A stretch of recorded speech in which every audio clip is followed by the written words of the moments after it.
आज के इस वीडियो में हम देखेंगे पिछले वर्ष बोर्ड परीक्षा में प्रश्न पत्र का प्रारूप क्या था, प्रश्न किस प्रकार के पूछे गए थे। साथ ही हम जानेंगे कि कौन कौन सी महत्वपूर्ण जानकारियां आपको प्रश्न पत्र पर ही भरनी हैं। तो चलिए स्टार्ट करते हैं। सबसे पहले हम देखते हैं कि आपको कौन सी जानकारी है जो आपको प्रश्न पत्र पर भरनी है। यहाँ पर आप देखें शाला का नाम। सबसे पहले प्रश्न पत्र पर आपको अपनी शाला का नाम लिखना है, आपके विद्यालय का नाम लिखना है। उसके बाद आप यहाँ नीचे देखेंगे तो आपको डाइस कोड लिखा हुआ दिख रहा है। यहाँ पर आप अपने स्कूल के जो डाइस कोड आपको अलॉटमेंट किया गया है उसे स्कूल से प्राप्त कर सकते हैं। ये 11 अंकों का होता है जो आपको यहाँ पर लिखना है। इसके साथ ही परीक्षा केंद्र का नाम, जब आप परीक्षा देने जाएंगे तो आपके प्रवेश पत्र पर आपके एग्जाम सेंटर का नाम लिखा होगा, उसे आपको यहाँ पर लिखना है। इसके नीचे आपको लिखना है परीक्षा दिनांक। आपका जो प्रश्न पत्र का दिनांक है उसे आपको यहाँ पर लिखना है। साथ ही आपके एडमिट कार्ड पर, प्रवेश पत्र पर आपका अनुक्रमांक यानी रोल नंबर भी लिखा होता है, उसे आपको यहाँ पर दिए गए जो कॉलम हैं, बॉक्स बने हुए हैं, इनमें आपको लिखना है। साथ ही जो भी आपने यहाँ पर अंक लिखा है उसे नीचे उसके दिए गए ब्लॉक में हिंदी में भी लिखना है। जैसा कि ये यहाँ पर प्रारूप दिया गया है, इसके अकॉर्डिंग आपको पूरे प्रश्न पत्र की सबसे पहले एंट्री करना है। इसके बाद प्रश्न पत्र में पूछे गए प्रश्नों के उत्तर आपको इसी प्रश्न पत्र पर दिए गए खाली स्थान में, जहां पर उस उत्तर लिखने की जगह दी गई है, आपको लिखना है। तो चलिए स्टार्ट करते हैं।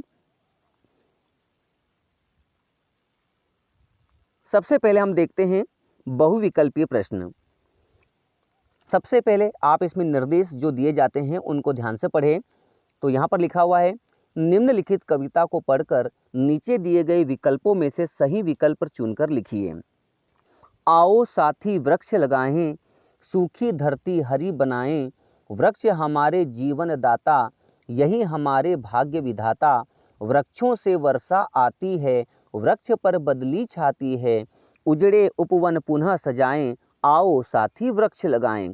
ये थी आपकी कविता की कुछ लाइनें। इनको पढ़कर आपको नीचे दिए गए जो प्रश्न हैं उनके उत्तर लिखना है।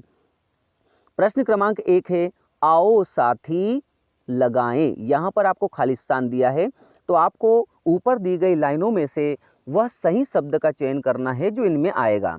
आपको ऑप्शन में यहाँ पर फूल, पौधे, वृक्ष और डाली जो दी गई है, इसमें से सही जो भी ऑप्शन है उसको आपको, ये उत्तर के रूप में लाइन दी गई है, यहाँ पर आपको लिखना है।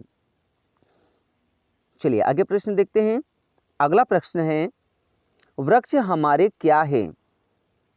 इस प्रश्न का उत्तर आप दी गई लाइनों में से पढ़कर उत्तर लिखेंगे। यहाँ पर जो उत्तर दिया गया है यहाँ पर लिखना है।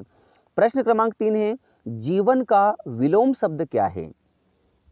जब आप पाठ को पढ़ेंगे तो आपको यहाँ पर पता लगेगा कि जो प्रश्न आपसे पूछे जा रहे हैं उनमें किस किस प्रकार के प्रश्न हैं, उनके उत्तर आपको यहाँ पर ढूंढ के लिखना है। तो देखो, जैसे इसके ऑप्शन दिए हैं, धरती, आकाश, मरण और पानी दिया हुआ है। तो आप जानते हैं कि जीवन का जो विलोम शब्द होगा, जो उल्टा अर्थ उसका निकालता है, वो है मरण। तो उत्तर में आपको लिखना है मरण। चलिए प्रश्न क्रमांक अगला देखते हैं। धरती का पर्यायवाची शब्द है। पाठ के आधार पर आपने जो पढ़ा उसमें धरती का जो पर्यायवाची शब्द है उसे आपको ढूंढकर यहाँ पे लिखना है। तो यहाँ पर 4 ऑप्शन में से आकाश, धरा, अग्नि और वृक्ष ये ऑप्शन दिए हैं। तो इसमें धरती का जो पर्यायवाची जो उसके समान अर्थ निकालता है वो है धरा। आप यहाँ पर आंसर में धरा लिखेंगे। अगला प्रश्न है, वृक्षों से क्या आती है। तो इस प्रश्न के उत्तर के लिए आप लाइनों को फिर से पढ़ें और दी गई लाइनों में से इसका उत्तर निकालें जो यहाँ पर ऑप्शन के रूप में दिया गया है, इसमें से आपको छांट कर लिखना है। अगला प्रश्न है, निम्नलिखित गद्यांश को पढ़कर दिए गए प्रश्नों के उत्तर में सही विकल्प चुनकर लिखिए। कंचनपुर नगर के राजा धनंजय ने अपने महल के सामने एक सुंदर सरोवर बनवाया। सरोवर में सोने के पंख वाले कुछ हंस पाए गए जो महीने में एक सोने का पंख छोड़ते और मधुर आवाज में राजा का मन बहलाते। राजा बहुत खुश होते। अब इस गद्यांश को पढ़कर आपको दिए गए प्रश्नों के उत्तर लिखना है। इस गद्यांश को ही पढ़कर आपको उत्तर देना है। तो देखिए, इसमें प्रश्न अगला दिया हुआ है, राजा किस नगर में रहता था। तो बच्चों आप क्या करेंगे, पहले इस गद्यांश को पढ़ेंगे और पढ़ने के बाद इसमें से ही आपको उसका उत्तर मिल जाएगा कि जो राजा थे वो किस नगर में रहते थे। तो यहाँ पर उसके ऑप्शन भी आपको दिए गए हैं, तो आपको इन ऑप्शन में से सही जो भी है उसका उत्तर यहाँ पर दिए गए जगह पर लिखना है। अगला प्रश्न है, राजा का नाम था। अब राजा का नाम क्या था? जैसे हम पढ़ रहे हैं कि कंचरपुर नगर के राजा धनंजय, तो यहाँ पे उसका नाम क्या था? धनंजय। जो सही आंसर है आपको यहाँ पर उत्तर में लिखना है। अगला है प्रश्न, महल के सामने बना था। जब आप उन गद्यांश को पढ़ोगे तो वहाँ पर आपको मिलेगा कि महल के सामने निम्नलिखित ऑप्शन में से क्या बना था। जो ऑप्शन था वो आपको यहाँ पे लिखना है। प्रश्न अगला है, सरोवर में सोने के पंख वाले थे। कौन ऐसे थे सरोवर में जिनके सोने के पंख थे? आपको ऑप्शन में जो सही है यहाँ पर दिए गए स्थान में लिखना है। अगला प्रश्न है, मधुर शब्द का अर्थ है। यहाँ पर ऑप्शन में मीठा, कड़वा, तीखा और कसेला, ये 4 ऑप्शन दिए गए हैं। इनमें से सही उत्तर जो भी आपको है वो यहाँ पर आपको लिखना है। अब देखिए अगले प्रश्न हैं लघु उत्तरी प्रश्न। इनके संबंधित भी कुछ आपको निर्देश दिए गए हैं। आप देखिए निर्देश को, नीचे दिए गए प्रश्नों के उत्तर लिखिए। ये प्रत्येक प्रश्न 3 अंक का है। प्रश्न 11 देखिए, कवि के अनुसार प्रार्थना कविता में हमारा कर्म और धर्म क्या होना चाहिए? आप इसे यहाँ पर दी गई लाइनों में ही लिखें। अगला प्रश्न है, सारे जग में विश्व शांति का जगमग दीप जलाया है। पंक्ति का भावार्थ लिखिए। प्रश्न 13 देखेंगे, कितनी अच्छी बात कविता में मौसम की सौगात का क्या तात्पर्य है? आगे देखिए प्रश्न, राखी के अवसर पर बहन भाई के लिए क्या कामना करती है? प्रश्न 15, दिए गए वाक्यों में रेखांकित शब्द पर अनुस्वार और अनुनासिक का प्रयोग कर अनुच्छेद को पुनः लिखिए। आपको अनुस्वार यानी जो बिंदु होती है और अनुनासिक यानी कि चंद्र बिंदु लगाकर जो लिखा हुआ है उसको सही करना है। तो देखिए पहला है, माँ तेरे मंदिर में पागल प्रेमी आए हैं। अब देखिए यहाँ माँ के ऊपर आपको लगाना है, तो ये बिंदु लगेगा या चंद्र बिंदु लगेगा, ये आपको छाट कर लिखना है। यहाँ पे बांसुरी की मद मद आवाज़ सुनाई दे रही थी। यहाँ पर बांसुरी पर जो अंडरलाइन की हुई है इस पर आपको ये सिंगल बिंदु आएगा या फिर चंद्र बिंदु आएगा, ये आपको यहाँ से लिखना है।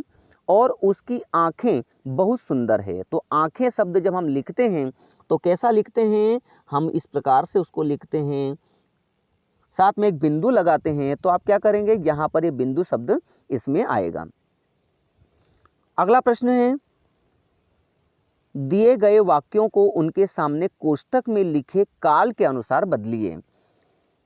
क, राधा नाच रही है, तो इसको आपको बदलना है भूतकाल में। भूतकाल में हम था का प्रयोग करते हैं तो क्या हो जाएगा? राधा नाच रही थी। ख में देखिए, अनुज स्कूल जाएगा, इसे वर्तमान काल में बदलना है। तो वर्तमान काल में हम बदलेंगे इसको, अनुज स्कूल जाता है। मोहन क्रिकेट खेलने गया, इसे भविष्य काल में बदलना है। तो भविष्य काल में इसका वाक्य कैसे बनेगा? मोहन क्रिकेट खेलने जाएगा। तो इस प्रकार से आपको दिए गए वाक्यों को उनके सामने जो भी काल दिया गया है उसके अनुसार उसे बदलना है। अगला प्रश्न देखेंगे आप, पॉलीथीन को इकट्ठा करके क्या करना चाहिए? इस प्रश्न का उत्तर आप यहाँ पर दी गई लाइनों में लिखेंगे। अगले प्रश्न को देखें, आपके आसपास पाए जाने वाले 3 पक्षियों के नाम एवं पानी में रहने वाले 3 जीवों के नाम लिखने हैं। तो पहले वाले ये जो कॉलम दिया है, बॉक्स दिया है यहाँ पे, इसमें आपको पक्षियों के नाम लिखना है, 3 पक्षियों के नाम लिखना है। और साथ ही अगली जो ये जीवों के नाम लिखा है यहाँ पर 3 जीवों के नाम लिखना है आपको। आप अपने अनुसार कोई भी जीव और पक्षियों के नाम लिख सकते हैं।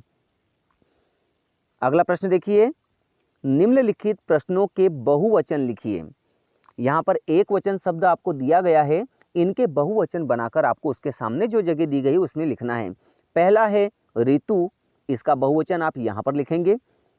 अगला है बालक, इसका बहुवचन आपको यहाँ पर लिखना है।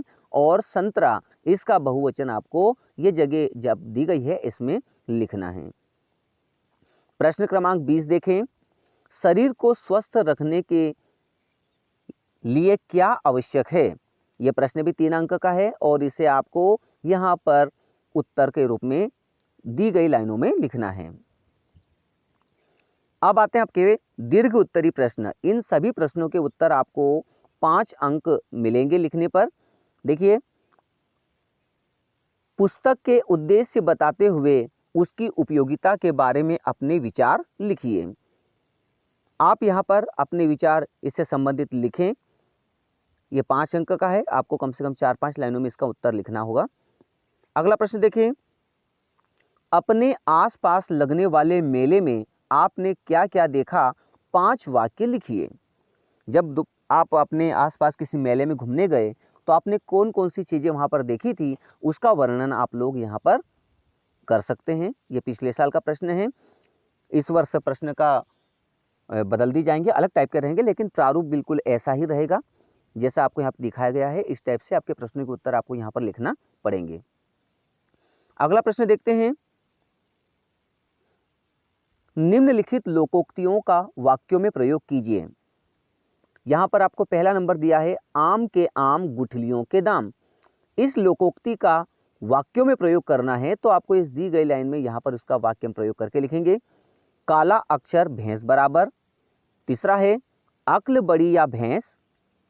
4 नंबर जो अगला है, सीने पर सांप लौटना। और प्रश्न क्रमांक इसमें 5 है, पानी में रहकर मगर से बैर। इन सभी जो लोकोक्तियां हैं इनके आपको वाक्यों में प्रयोग करके लिखना है। आपको एक ऐसा वाक्य बनाना है जिसमें ये वाक्य आता हो। प्रश्न क्रमांक 24 देखेंगे, आपके विद्यालय में गणतंत्र दिवस मनाया जाता है, इस बारे में 5 वाक्य लिखिए। तो चलिए, ये था हमारा हिंदी विषय का प्रश्न पत्र का प्रारूप। आप लोग इसी के अनुसार तैयारी करें, क्योंकि इस वर्ष में भी आपको इसी टाइप के प्रश्न देखने को मिलेंगे और प्रारूप भी बिल्कुल ऐसा ही रहेगा।